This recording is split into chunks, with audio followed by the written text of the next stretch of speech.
Hey everybody, thanks for clicking the thumbnail and I hope you enjoyed the video. And this video is going to be about the top two centers on each team. This is the second part of a three-part video series. In the first part, I took a look at the Atlantic Division and each team and their top two centers and I ranked them. And now I'm going to take a look at a possible all-Canadian division. There's more news. It's looking like we're going to have an all-Canadian division. Gary Bettman, I believe, tweeted something out yesterday, or something was released, that they're looking at the possibility of realignment for next season, temporary realignment, and that would mean an all-Canadian division.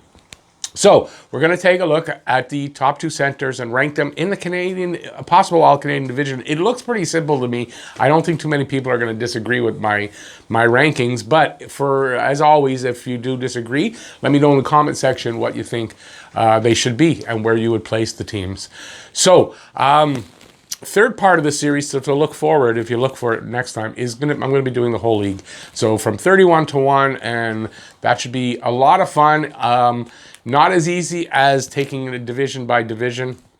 But since the Habs are in the Atlantic Division, I didn't want to do the whole league division by division. I thought I would do it all in one video. So hopefully you'll check that out and we'll get right into it. I don't want to waste any more of your time. So also, if you're a regular viewer of my channel, you will notice a different look because I'm trying out a wide angle lens. So let me know also in the comment section what you think about the look, and is it clear? Like anything you might say, let me know in the comment section. Now let's get into it. So I have all the Canadian teams listed here. So if you're a fan of any particular team, don't get down on me because where they are, because this is alphabetical order. So don't worry about the listing here.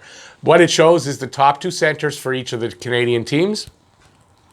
And what I have here are their points totals added up for each two for the season, for last season. And we can see if we pretty much will they line up like that in the end, and we'll get right to it. So for number 7, I have picked out Ottawa. Ottawa has the fewest points between their two centers. They have Colin White. I'm going to write Colin White.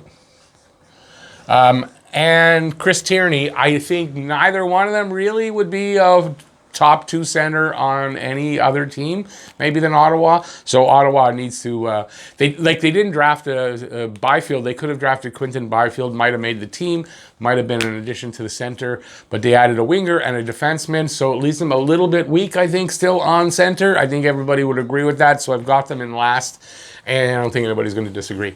Number 6, we have, I should check my list and see, we've got Calgary. Calgary has Sean Monahan, and who's with him? Michael Backlund. Between them, they got 93 points. I do believe Monahan, and I'm not sure, but I don't know a lot about Backlund. I honestly don't know a ton about Monahan, but I think he's capable of more points than that. So I see this duo putting up about 100 points, maybe a little bit more. And it's not that they're bad or anything, but I think they do rank in number 6 because it's very heavy at the top with talent. And you'll see what I mean. So next up at number 5, check my list, is the home team, Montreal. I'd like to have them up higher, but I don't think I can justify it. I do have them, even though they have less points between Phil Deneau and Nick Suzuki last season at 88. They have less than Calgary. I still think with a good season from Nick Suzuki, a little bit more offense from Phil Deneau, which I do truly expect from both of them, you're looking at a good 110 points, maybe plus, from between the two players, Suzuki and Deneau. So I think that ranks them there in 5th. I'd like to have them higher because that's my team, but I think that's realistic to have them in 5th. Next up at number 4, I have the Winnipeg Jets.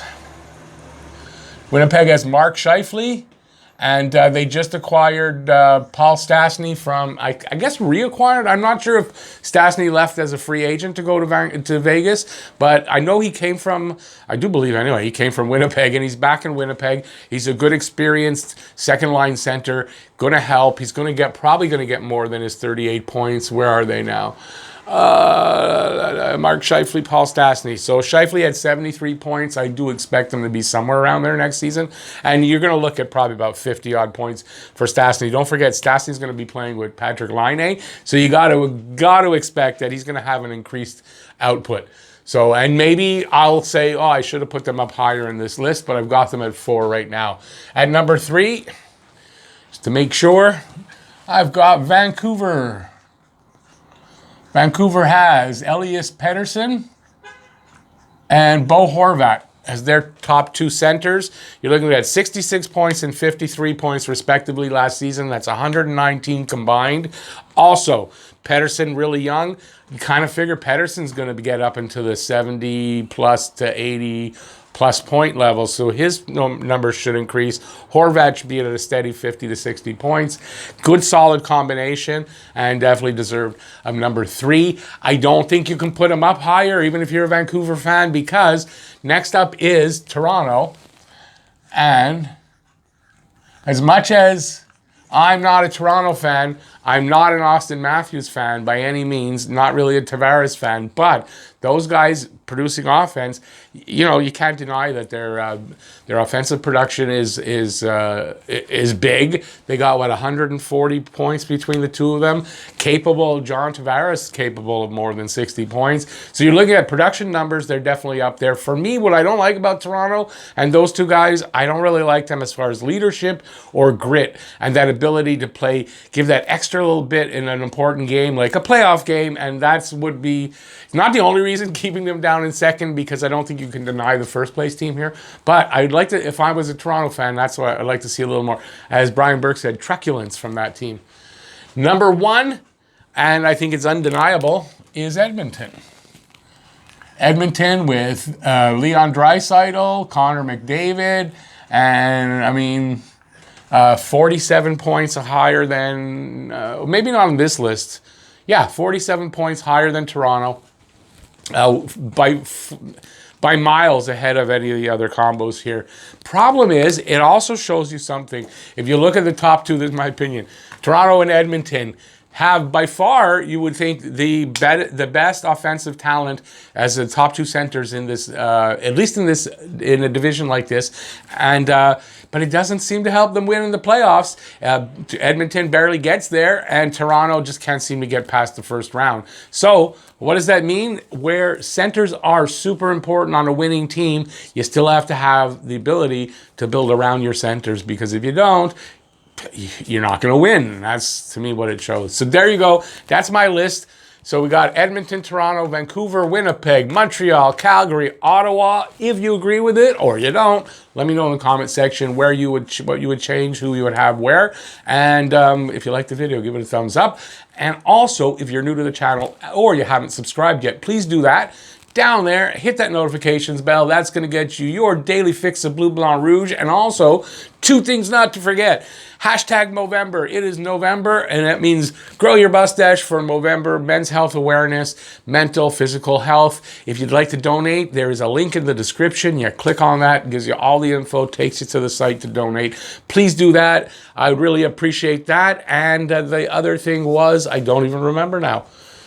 I wanted to say something. I think it's just Remembrance Day. It's Remembrance Day today. Please take a minute to remember the soldiers, the fallen, the ones that are out there serving us now, and the ones that will be there in the future.